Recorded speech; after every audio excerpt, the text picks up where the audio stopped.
Como vai? Tudo bem? Nesta aula, vamos retomar o estudo da geometria plana. Tenho certeza que você já deve ter construído um liga-pontos.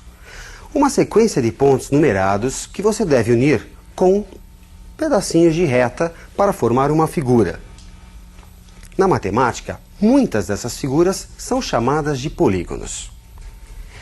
Vejamos os assuntos da aula de hoje. Polígonos, quadriláteros notáveis. Imagine um conjunto de pontos num plano, só que 3 a 3 não alinhados, 3 a 3 não colineares. Observe a tela. Unindo pontos consecutivos, quantos segmentos de reta serão necessários para fecharmos a figura? 1, 2, 3, 4, 5, 6, 7 e 8. 8 pontos, 8 segmentos de reta. A reunião do polígono com o seu interior forma a superfície ou região poligonal, podendo ser convexa ou côncava. As regiões côncavas apresentam uma entrada, uma entradinha, côncava. Os pontos que formam o polígono são chamados de vértices, enquanto que os segmentos de reta são os lados. Observe na tela. N vértices, N lados. O número de vértices é igual ao número de lados. É igual também ao número de ângulos internos e externos. Um interno e um externo para cada vértice. O nome do polígono vai depender do seu número de lados, ou, o que é a mesma coisa, do seu número de vértices. Acompanhe comigo a nomenclatura. Polígono com 3 lados, triângulo. 4 lados, quadrilátero. 5 lados, pentágono. 6 lados, o hexágono. 7 lados, heptágono. 8 lados, o octógono. Bem, nós temos nomes até um polígono com 20 lados. Você pode ver na tabela do 9 até o 20. No entanto, repare que vai na sequência até o 12. De repente pula para o 16 e depois vai para o 20. Na realidade, do 13 ao 19, o nome é composto. Por exemplo, 16, hexa de 6, decágono. Como é que ficaria o 15 então? Penta, decágono. Penta de 5, decágono, 15 lados. Unindo vértices consecutivos, formamos lados. O que vamos obter se unirmos vértices não consecutivos? Diagonais. Observe a tela. Temos um polígono de 7 lados, um heptágono. O vértice A1, ao ser ligado aos outros vértices, forma diagonal com todos, menos com ele próprio e com os dois vizinhos, que formam lados. O vértice A2 também forma diagonal com todos os vértices, menos com ele próprio e com os dois vizinhos. Como cada um dos 7 vértices forma diagonal com todos os demais menos 3, ele próprio e seus dois vizinhos, no caso descrito, teremos 4 diagonais de cada um dos 7 vértices. No entanto, como cada diagonal começa num vértice e termina em outro vértice, a diagonal A1 a 4, por exemplo, é a mesma que a diagonal A4 a 1, o produto 4 vezes 7 conta 2 vezes cada diagonal. Portanto, podemos obter o número de diagonais fazendo 4 vezes 7 dividido por 2. 14 diagonais neste exemplo. Genericamente, podemos então calcular o número de diagonais de um polígono multiplicando o número de diagonais de cada vértice pelo número de vértices e dividindo por 2. Para um polígono com n lados, D, o número de diagonais, é igual a n menos 3 vezes n sobre 2. A soma dos ângulos internos de um triângulo é igual a 180 graus.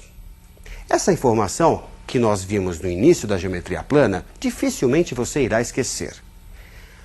Qual será a soma dos ângulos internos de um polígono com um número maior de lados, um decágono ou um icoságono, por exemplo? Vejamos na tela. Temos um polígono com 8 lados, um octógono. Escolhido um vértice, por exemplo, A2, tracemos as diagonais que partem desse vértice. Como podemos perceber, do octógono se obtém 6 triângulos. Uma diferença numérica de 2 unidades. Num polígono com n lados, formaremos n-2 triângulos. Como cada triângulo contribui com 180 graus, a soma dos ângulos internos pode ser obtida pelo produto 6 vezes 180 graus, 1080 graus. Genericamente, para um polígono de n lados, podemos calcular a soma dos ângulos internos multiplicando o número de triângulos, n-2, por 180 graus. Se há soma de ângulos internos, deve haver soma de ângulos externos. Acompanhe na tela. A soma do ângulo interno com o ângulo externo em cada vértice é igual a um ângulo raso, 180 graus. Somando todos os externos e internos, deixo a cargo do aluno verificar, com base no exposto, que a soma dos ângulos externos de qualquer polígono é igual a 360 graus. Curioso, a soma dos externos não depende do número de lados. É valor fixo para qualquer polígono. Vale sempre 360 graus. Vamos analisar agora a classe dos polígonos regulares, equiláteros e equiângulos, lados e ângulos iguais. Vejamos alguns exemplos clássicos. Observe na tela. Polígono regular com 4 lados. O quadrado é equilátero e equiângulo. Cada um de seus ângulos internos mede 90 graus. Polígono regular com 3 lados, triângulo equilátero, soma dos internos é igual a 180 graus. Como temos 3 internos iguais, cada um deles vale 180 dividido por 3, 60 graus, portanto.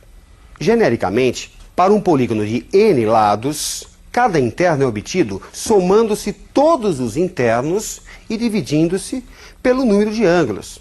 Analogamente, cada externo é obtido pela divisão da soma dos externos, 360 graus, pelo número de externos. Vamos ver alguns exercícios de vestibular que tratam desse assunto. Acompanhe o primeiro exercício. Um joalheiro recebe uma encomenda para uma joia poligonal. O comprador exige que o número de diagonais seja o triplo do número de lados. Nessas condições, que forma poligonal terá a joia? No exercício, é dado que o D, número de diagonais, é o triplo do número de lados, D igual a 3n.